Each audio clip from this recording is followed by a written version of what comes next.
Hello friends, again welcome to your own channel NIU student Adda. तो आज ये part 2 लेकर आई हूँ चाइल्ड डेवलपमेंट एंड पेडागोजी से। तो अगर आप हमारे चैनल में नए आए हैं तो मैं बता देती हूँ कि अगर आप सीटेट प्रिपेयर कर रहे हैं या फिर other state level entrance examinations जो कि टीचिंग रिलेटेड है, तो आप हमारे चैनल को सब्सक्राइब कर लीजिए। और अगर आपने हमारे पुराने वीडियो नहीं देखे हैं तो मैं बता देती हूँ कि मैंने ऑलरेडी सीटेट के जो प्रीवियस ईयर्स के क्वेश्चंस हैं मैंने ऑलरेडी डाल दिया है। तो आप हमारे लिंक पे नीचे डिस्क्रिप्शन में मैंने दे दिया है, आप देख सकते हैं वहाँ जाके। सो आज मतलब अभी से every Monday and every Friday हम लोग 7 PM को वीडियोस डालते हैं, तो हमारे साथ बने रहिए। और ये जो है एक सीरीज़ है चाइल्ड पेडागोजी और EVS का सीरीज़ है। तो इसमें मैं एवरीडे 20 क्वेश्चंस डालती हूँ। तो every Monday and every Friday 7 PM को वीडियो आता रहता है, तो आप हमारे साथ बने रहिए ताकि एग्जामिनेशन बहुत अच्छा हो। तो चलिए अभी देखते हैं क्वेश्चन 21 से 40 आज के इस वीडियो। तो चलिए 21 क्वेश्चन जो है वह है विच of the following traits can be measured effective through projective techniques of personality. तो इसका करेक्ट ऑप्शन होगा मेंटल इनहिबिशन। तो मेंटल इनहिबिशन एक ऐसा ट्रेट है जो इस मेजर कर सकते हैं हम लोग through projective techniques of personality. Next is question number 22। A student shows excessive concern for cleanliness in family. This can be best explain is an example of. तो इसका करेक्ट आंसर होगा रिएक्शन फॉर्मेशन। सो देखिए यहाँ पे कहा गया है कि एक बच्चा है जो अपने घर में बहुत ही मतलब क्लीनलीनेस मेंटेन करता है बहुत ही ज़्यादा। तो उसका एग्जांपल क्या है? तो ये एग्जांपल होगा रिएक्शन फॉर्मेशन। तो रिएक्शन फॉर्मेशन है क्या, अगर आपको नहीं पता है तो it's a psychological defence mechanism in which a person goes beyond denial and behaviour in the opposite way to which he और शी थिंक्स और फील्स। चलिए अभी क्वेश्चन नंबर 23 देख लेते हैं। 23 में बोला गया है कि who advanced the concept of creative self as the most essential aspect of one's personality। तो किसने मतलब उस कॉन्सेप्ट को, क्रिएटिव सेल्फ का कॉन्सेप्ट को बोला है कि it's the most essential aspect of one's personality. एक पर्सन का पर्सनैलिटी का मतलब मोस्ट एसेंशियल एस्पेक्ट। तो ये जो क्रिएटिव सेल्फ है वो किसने बोला है? तो ये एडलर ने बोला है। Next is question number 24। Defence mechanisms are used by an individual. तो डिफेंस मैकेनिज्म जो है वो एक इंडिविजुअल कब यूज़ करता है, तो या फिर क्यों करता है? तो ये आंसर होगा टू प्रमोट एडजस्टमेंट प्रोसेस। तो देखिए यहाँ पे एक्सप्लेनेशन है, defence mechanisms are behaviour people use to separate themself from unpleasant events, actions और थॉट्स। जब कोई अनप्लीजेंट इवेंट, एक्शंस और थॉट्स होता है तब एक पर्सन अपने डिफेंस मैकेनिज्म को यूज़ करता है। ओके, सो चलिए अभी 25 की तरफ चलते हैं। Which are the following theory of personality is an example of trait theory. तो यहाँ पे 4 ऑप्शन है। 4 ऑप्शन में से कौन सा थ्योरी है जो ट्रेट थ्योरी के एग्जाम्पल में आता है? तो option is Allport's theory of personal disposition. तो अभी देखते हैं एल्पोर्ट्स थ्योरी क्या कहता है। According to that each person has 5 to 10 central traits. तो एल्पोर्ट्स थ्योरी जो है उसके मतलब according to that theory a person has 5 to 10 central traits. They are present in very degree in each person. तो ये सब लाइक इंटेलिजेंस, शाइनेस, ऑनेस्टी, ये सब है। तो these are the central traits. And ये जो ट्रेट्स है ये एक पर्सन से दूसरे पर्सन में डिफर करता है। Central traits are the main factors that determine most of a behaviour. ठीक है, सो इसका आंसर होगा Allport's theory of personal disposition. Next question 26। A child on the very first day of his entry to the school campus starts crying like an infant out of fear or shows over dependence on the teacher. This is an example of what kind of defense mechanism? तो एक बच्चा जब first day school में जाता है so he start crying and teacher की तरफ मतलब like he take help from teacher. तो ये कौन सा मैकेनिज्म, डिफेंस मैकेनिज्म का एग्जाम्पल है? So this is the example of regression. हाँ भी देखते हैं रिग्रेशन क्या है।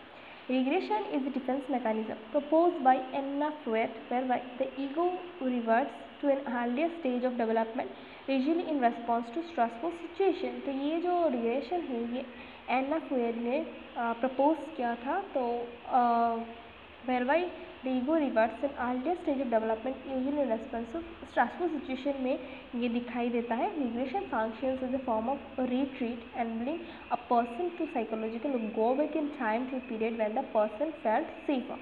तो ये मतलब एक रिग्रेशन डिफेंस मैकेनिज्म है।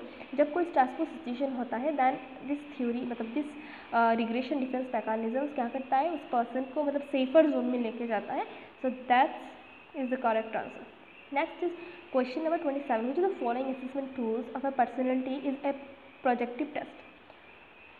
तो यहाँ पे 4 ऑप्शन है, Cattell's 6PF, Edwards personal preference scale, MMPI, TAT। तो यहाँ पे जो क्वेश्चन है ये बोल रहा है कि which are the following assessment tool of personality is a projective test. तो यहाँ पे आंसर जो होगा टैट होगा। TAT TAT is the tool assessment tool of personality in projective test. तो यह भी देख लेते हैं।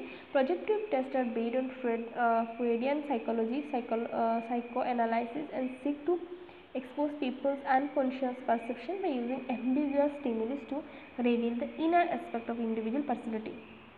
Two of the most popular projective measures are thematic apperception measures and the Rorschach test. चलिए अभी 27 देखते हैं। MMPI is associated. MMPI किसके साथ एसोसिएटेड होता है, ये पर्सनैलिटी के साथ एसोसिएटेड है। अब देखते हैं MMPI क्या है। MM है माइनोस्टॉप मल्टीफेजिक पर्सनैलिटी इन्वेंटरी। तो ये है एक साइकोलॉजिकल टेस्ट होता है दैट एक्सेस पर्सनैलिटी ट्रेट्स। तो एक ये जो है एक टेस्ट होता है जो पर्सनैलिटी ट्रेट को टेस्ट करता है।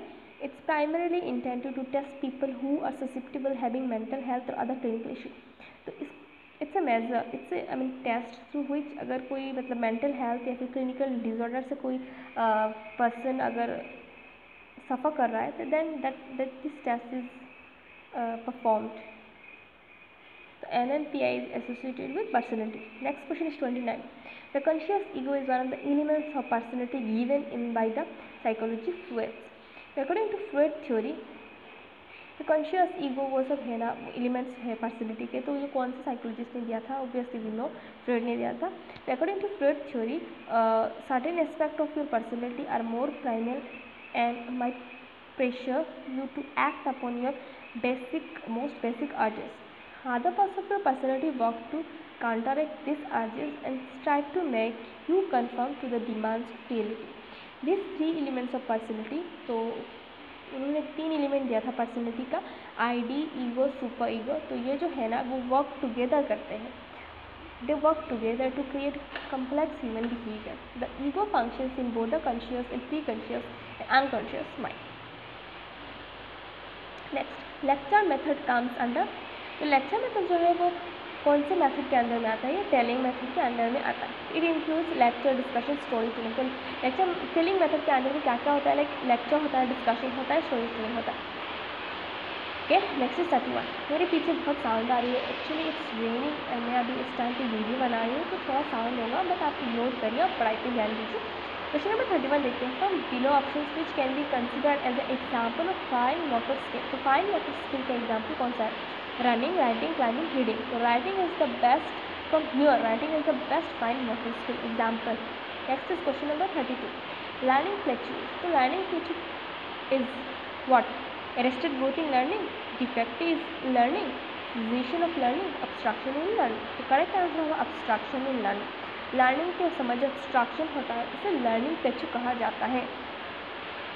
Next question number 33, from which of the following your RTE act came into effect. तो 2010 वो एक ऐसा साल है from there only right to education act जो इफेक्ट में आया था। So Article 21A of the Constitution of India provides for free and compulsory education to all the children between age group 6 to 14 as a fundamental right. So हमारे जो article 21 है उसमें article 21 of constitution of India है वो उसके मतलब मुताबिक every children group under 6 to 14 years of age has the fundamental right. उनका फंडामेंटल राइट है कि वो लोग फ्री एंड कंपल्सरी एजुकेशन पाए, and that's comes in the RTE which जो 2010 में इफेक्ट हुआ था from 1 April. Next is question number 34, objective of ICT। Objective of ICT क्या है, तो first one is to establish a smart school to increase the capacity of teachers. तो ये जो कम्बिनेशंस होते हैं वो मिला के ऑब्जेक्टिव ऑफ ICT होते हैं।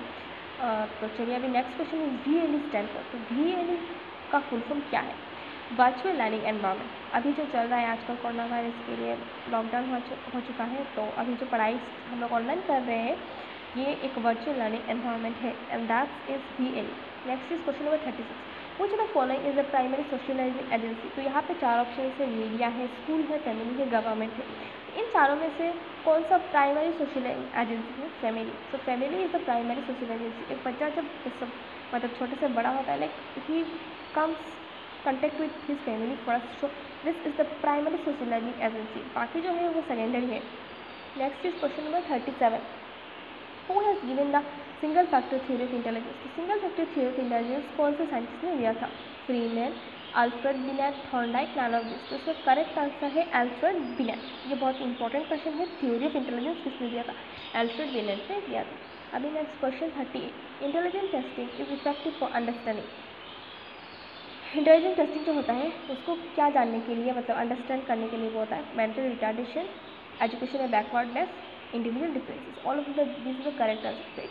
एक इंटेलिजेंस टेस्टिंग जो होता है वो इफेक्टिव होता है लाइक मेंटल रिटार्डेशन को डिटरमाइन करने के लिए, एजुकेशन है बैकवर्डनेस, इंडिविजुअल डिफरेंस को मतलब कैलकुलेट या फिर डिफरेंशिएट करने के लिए भी मेंटल टेस्ट इंटेलिजेंस टेस्टिंग मतलब इफेक्टिव होता है। So option D is the correct answer. Next is question number 39, novelty is the characteristics of jazz children, creative children. Novelty is the characteristics of creative children. Next is question number 40, the ability to do things differently and use new techniques is called creativity. So creativity ऐसा मतलब एक major है या फिर एक type बोल सकते हैं, मतलब through which a person can think differently and use techniques, that is the answer of number question number 40. So this is the last question of this part. अभी नेक्स्ट जो वीडियो लाऊंगी मैं वो पेडागोजी का third part होगा, और आप हमारे साथ बने रहिए, और every Monday and every Friday 7 PM को मैं वीडियो डालते रहूँगी. तो अभी के लिए बाय.